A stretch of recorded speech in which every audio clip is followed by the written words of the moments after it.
Okay. Hello. Welcome to this stream. I don't know how long I'm going to be doing this, and I don't know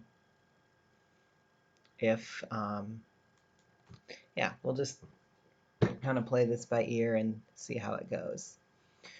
Um, should be pretty good here. Am I having some technical issues?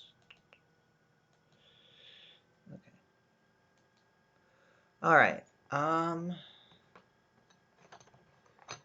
So I'm basically just going to be sort of going through and looking at the cards that they've been previewed, give my impressions of them, just kind of, you know, give thoughts and things kind of like that. Um, might not be super long, might not be. It's just I'm just basically gonna be giving it a look see and figuring out kind of what I think about it and yeah. So we're gonna start with one that showed up a fair bit ago. I'm gonna like that because already this is interesting to me. This is the Killian Vane III. This is as I understand it, a prototype card. So some of this stuff could still change, and we'll see if it does or not. Human, unique hero, pirate, fearless. Ooh, fearless is coming back. I think the dwarves are the only other figures that have that, so that's cool to see that. Medium 5. 80 points. So that's a decent range for a fairly mid-value hero, which is probably what this guy's going to end up being. And I'm curious to see what Pirate Synergy looks like. I don't know if we've gotten that yet. Anyway, 5 life, 5 move, 1 range, 4 attack, 2 defense. At least I'm assuming that's what those symbols are. That they all match properly. It's a bit of a new twist, but it does also mean that it kind of does give them a little bit more space if they want to do some stuff. And it looks like where the hit zones are going to go. They're calling them silos, I guess. Jandar, so we got the... Okay, and then the actual special attack is Blunderbuss, range 4, attack 3. Okay, so it's basically another shotgun attack, like Shotgun Sullivan or James Murphy. Very useful at various times, but it's Murphy and Sullivan's attacks like this are a range of 5. This is only a range of 4. So that's interesting. That gives him a little bit less range than either of those. Better normal attack. That attack of 4 is no joke. Although 2 defense, I really hope that there's some sort of... I don't know if it's like bonding necessarily or something, but 2 defense and 5 life is not a figure I really want to get in melee engagement, but, still, if you do get stuck there, that is useful. Although you can attack your a figure right next to you with the blunderbuss and not have to worry about it. I think, yeah, so...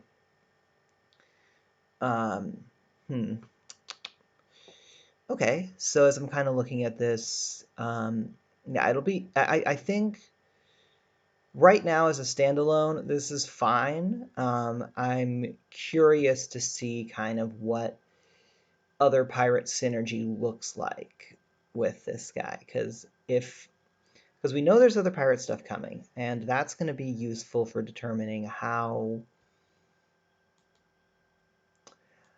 I don't necessarily want to say like good, but how useful this set of powers is going to be. So I'm going to move on to the next one at this point. I think I've said everything that I really feel I can say about Killian. Who's next?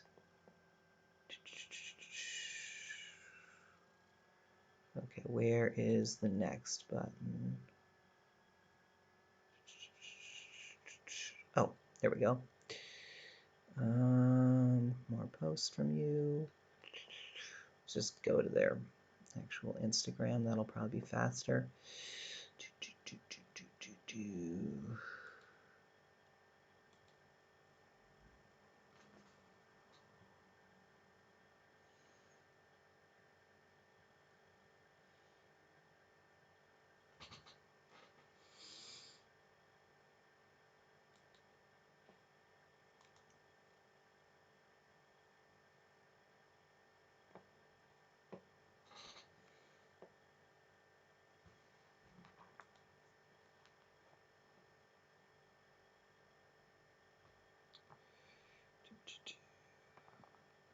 Hold up 1 second here.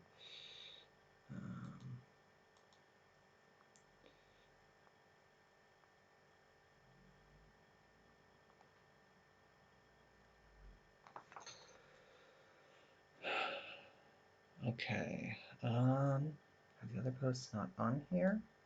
Or are they somewhere else? Do I need to go find them and hunt them down?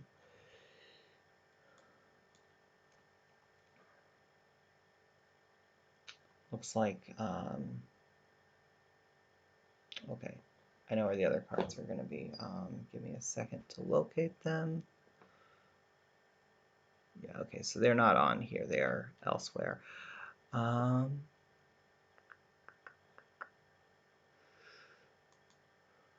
know that they were shared on the Facebook group, so let me see if I can go find those real quick. Okay, all right.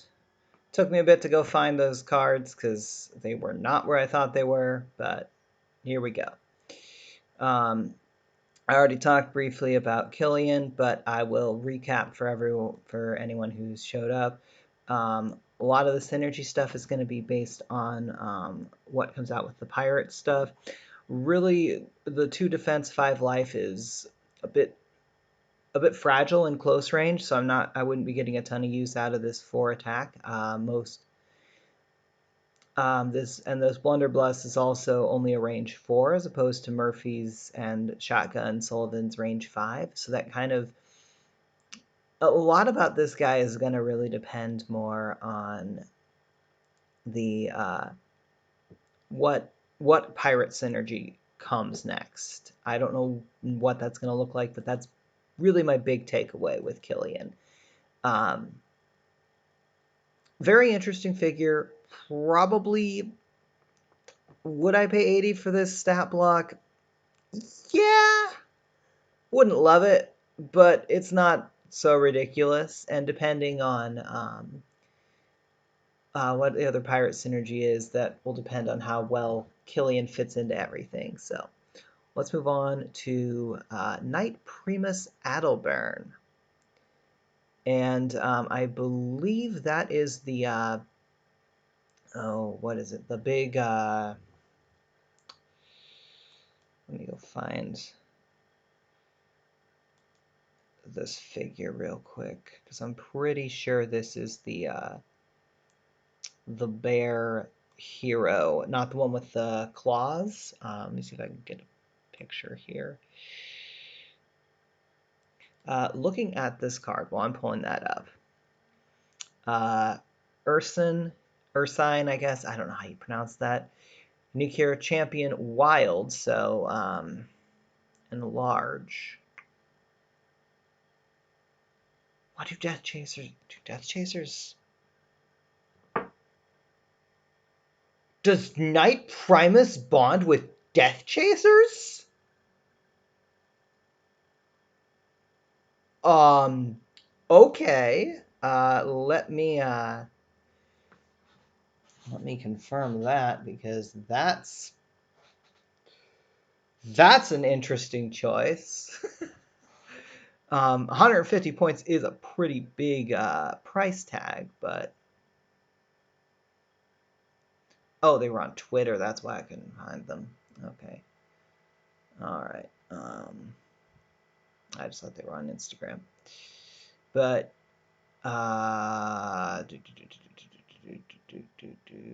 Knight Primus is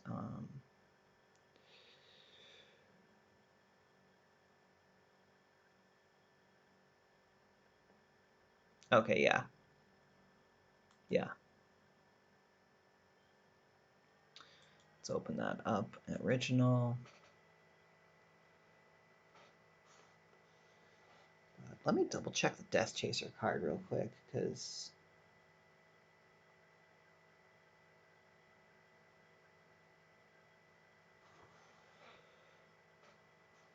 that's very interesting. Okay, so yeah, so here's Knight Primus, what they're supposed to look like.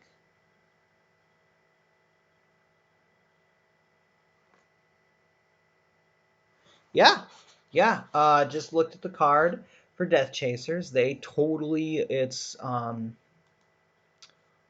large, wild hero, and that is Knight Primus.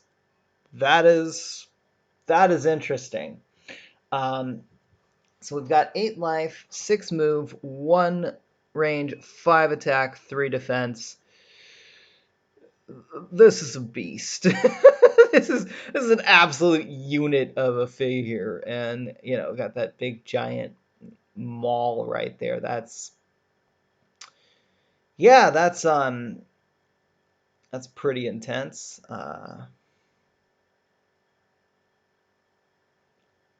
Um, yeah.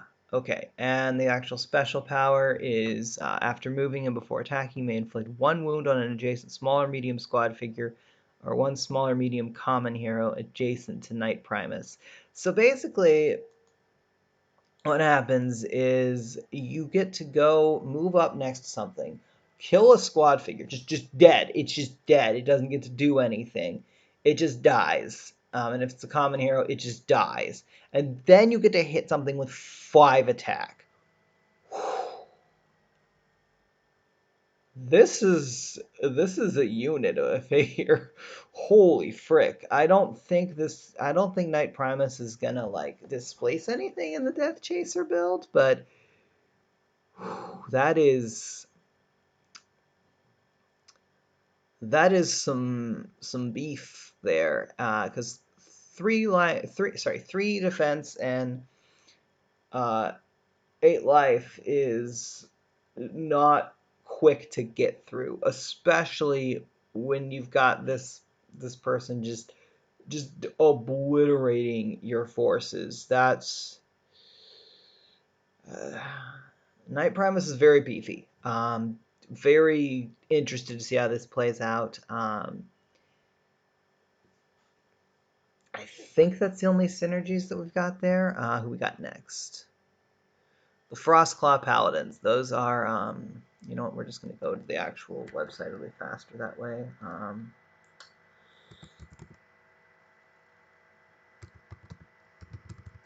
Wait, no, it's not Avalon Hill. It's,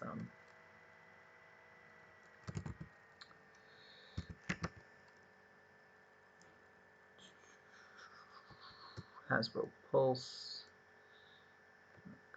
Is it this one? I don't know. We'll see where this takes me. Let's pull that one up. But this is the 4. Fine. You know what? This will be the fastest way for me to find it. So this is the squad of 4, if I remember right.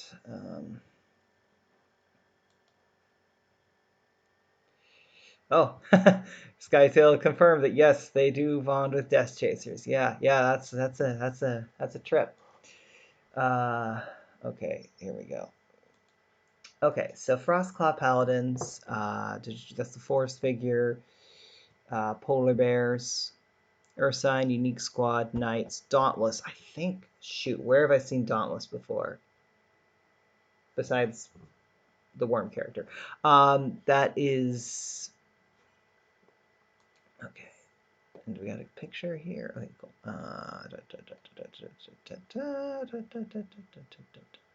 Those are exclusives. It's not Dawn Raider, it's Clockwork Combine. Frostclaw Paladins are going to be at the bottom here. I'll wait for that to load. Okay.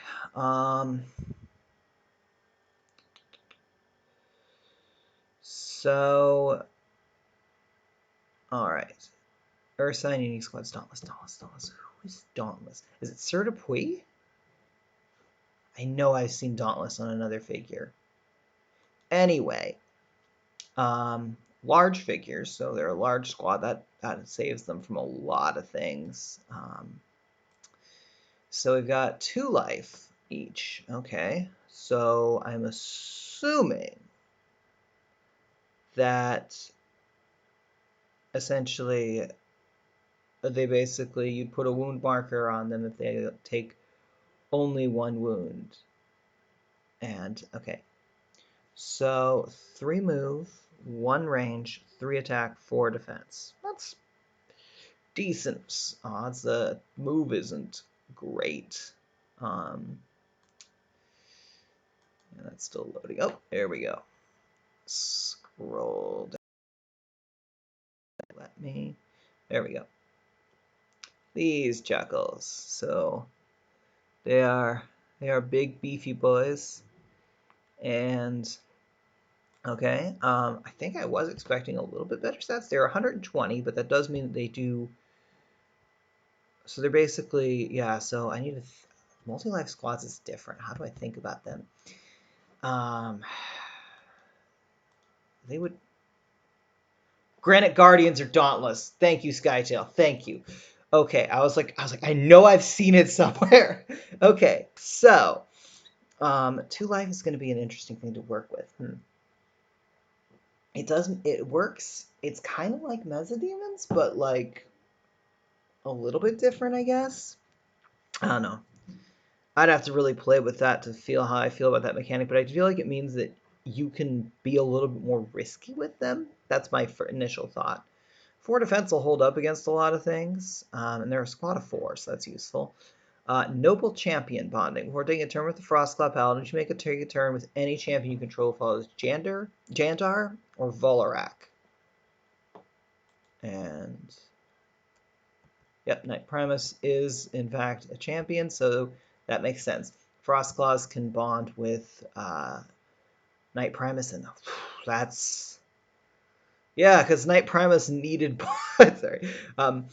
So that's what 6 figures that you can potentially kill in a turn. Okay, and then run 3 before moving a Frostclaw Paladin. You may add 3 to its move value.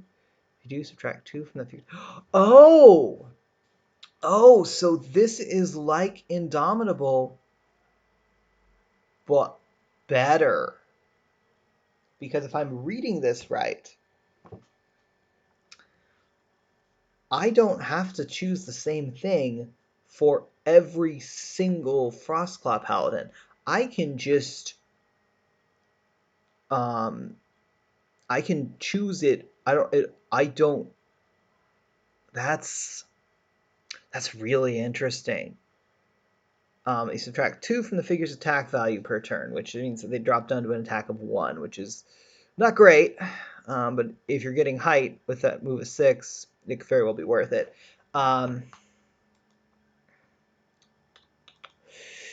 So let's see here.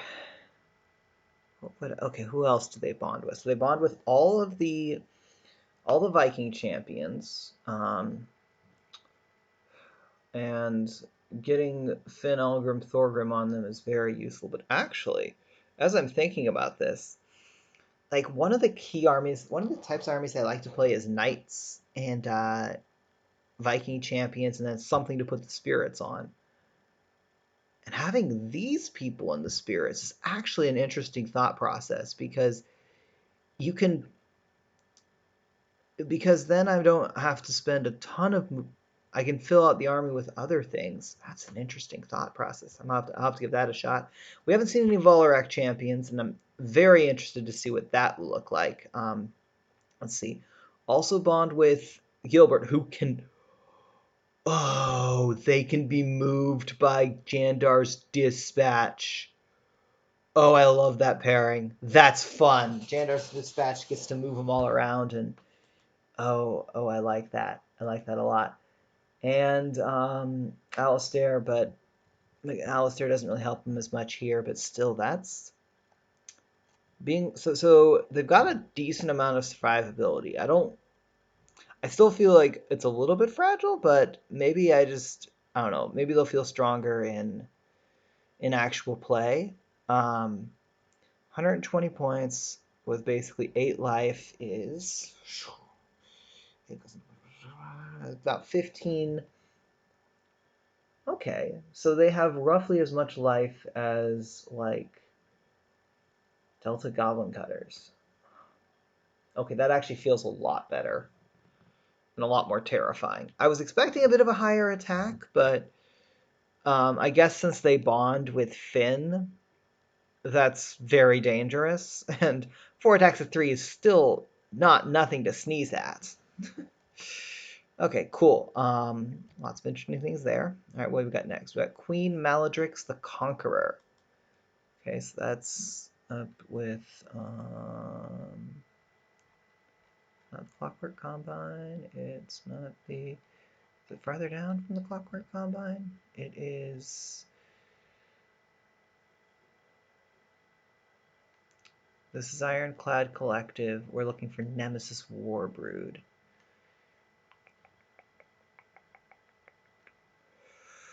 Which is right here. Queen Maladrix the Conqueror. That's an interesting. Oh yeah, that's right. Okay, I remember her. Okay, so what do we got here? Scoredire. I don't know if that's the correct pronunciation or not, but Scoredire is fun.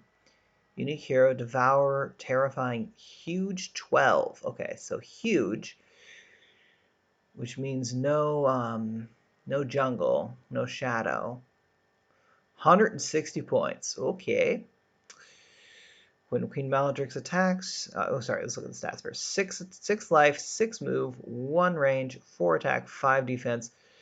Oh, that's going to be a pain to kill, isn't it? 6 life and 5 defense. That's yuck. That's hard to get through. When she attacks, she can attack 1 additional time. Cool. So 2 attacks of 4. That's horrifying potentially. Definitely a lot of multi attacks. I'm feeling. Infestation. After taking a turn with Queen Maladrix, you may choose a unique hero adjacent to Queen Maladrix and roll a 20-sided die. If you roll a 9 or higher, you may place one of your previously destroyed Festering Honor Guard on that hero's card. Ooh, so we're going to probably... I think the Festering Honor Guard was one that was revealed, but I don't remember for sure, but I'm pretty confident about that. And Festering Honor Guard bonding. After revealing an order marker on Queen Maladrix and before taking your turn, you may first take a turn with Festering.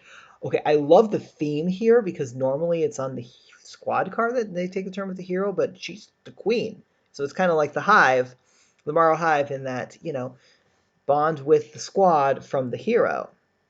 I like that. Okay, you may first take a turn with, I'm assuming that's going to be, I don't know, a Festering Honor? I don't know. The grammar of that sentence annoys me, but I'm sure that the final version will be fine. So let's see here. So I need to look at the Festering Honor Guard if are they the next one? Okay, they are. Cool. All right. I feel like I need to kind of view these cards in tandem. Okay, so a squad of 5, which is already interesting. We've never had a squad of 5 before. So that's new. And having 1 additional attack per turn is super nice. And she gets to put them... She puts them on figures? Okay, she gets to put them on figures. So do they come back? Let's just take a look at them real quick. Scoredire, unique squad, minions, relentless. They're small 3. Okay, 60 points for 5. Ooh, that makes them 12 a pop. That's terrifying. Thank goodness they're a unique squad. So 1 life, 6 move, 1 range, 2 attack, 3 defense. Do not underestimate 5 attacks of 2. That's... I've played Goblin Cutters. I know how that can, even without mob, they can still kind of get through things. Okay, so let's take a look here. For the entire game, if Festering Honor Guard is on a unique hero's army card at the end of the round, roll a 20-sided die for that hero. If you roll a 17 or higher, destroy that hero. If Festering Honor Guard is on a unique hero's army card when that hero is destroyed by this power, or by a normal attack, special attack, or leaving engagement attack. Place that Festering Honor Guard on a space that hero occupied if possible. Okay. Let me finish this card first. Motherless Rage. If Queen Maladrix the Conqueror is in your army, when Queen Maladrix is destroyed, you may move any unrevealed order markers from Maladrix's army card to this card. Festering Honor Guard, add 1 to their attack value if your Queen Maladrix is destroyed. Oh, this feels like a dangerous army. So it's 220 points, and how that basically works is you sort of have the first wave of these Festering Honor Guard. They rush out ahead of their queen, and then as they start dying off, which at 3 defense they're gonna die off, but they'll probably take some stuff with them. And then the queen gets to start attacking, and she doesn't even have to deal any wounds. She just basically gets to put them on there. Oh gosh. Okay, so if your opponent has a bunch of squad figures, this isn't as terrifying. But if your opponent is running any kind of heroes in their army, bonding heroes, Raylan, oh man, place a 9 or higher. So that's basically 9, 10, 55% chance. And then at the end of the round, 20% chance you just kill them. Doesn't matter. They could have been a full life Krug dead. Holy frick. That's horrifying. Like, you basically... Oh, man. Just the sheer intimidation factor. And after she dies, they're 3/3s, and 5 attacks to 3 is horrifying. I'm very excited to try those out. I'm very excited to try those little buggies out. That sounds like a good time. It also sounds like a horrifying time if you're the opponent. Just, oh man. Congratulations, Heroscape. You have managed to recreate the sheer horror feeling of Alien. That ability to just auto-destroy heroes. Oh man, like, frick, it doesn't matter. You could be in Raylan's aura with like height and everything, and you can just die. Man, I'm really curious to see what that does to the meta for figures like Q9. It does make squad figures a little bit better, but like that combination is very fascinating. I'm very curious to see how that plays itself out. All right, what else we got? First Officer Buckburna. I actually kind of looked at this card a bit, but let's take a further look. Morrow, unique hero, captain, terrifying, medium 5, 125 points, 5 life, 5 life, 5 move, 5 range, 2 attack, 3 defense. All right, so that's solid. Interesting that it's captain and first officer. So maybe it's just captain is kind of their catch-all for any sort of officer rank. I don't know. It makes as much sense as anything else. Intimidate small and medium figures, then clear sight spaces of Buckburna. Roll 1 less defense dice when attacked. Or I guess 1 less defense die when attacked by a captain or pirate you control. Okay. So that means that Baki here gets to do it every time. And it also means, with only 3 clear sight spaces, so only if they're up close. So that's interesting. Okay, and but also so do all your pirates. I really need to see what the pirates look like, because that's gonna be the pirate squads are really gonna determine Buckburna and Killian Vane's like value. But I'm seeing a lot of potential. Swashbuckler. After attacking with Buckburna, you may attack an adjacent figure 1 additional time. Attack value is increased by 2 for the second attack. So basically, you get 2 attacks in of 2. Sorry, you get 1 attack of 2, with a if nobody's adjacent to you. You get 2, 4, attack of 2 and attack of 4 if you do have someone adjacent to you. If you kill the person you're adjacent to, you don't get that second attack. So it's a bit like double assault from Ever Scar Carver, a little bit different, little different pros and cons. That attack of 4 for the second attack, especially with Intimidate, you could do some real damage. You could do some real damage there. Yeah, like I said, lots of people, it seems to have multiple attacks. And then Utgar's Cutlass 14. When Bachburna destroys an adjacent figure with a normal attack, you may remove the roll 20-sided die, roll 14 or higher, remove 1 wound marker from Bachburna. Cannot use Utgar's Cutlass on destructible objects. So that is... Okay, so you could theoretically heal up to 2 wounds a turn. You're probably only going to be healing 1 most of the time. But still, it's very useful. Yeah, I really need to see the pirates, though. I need to see the pirate squads to really fully assess this character and Killian. Is there any others? We're back to Killian. Okay, so that's all of them that they've released so far. I will probably do something like this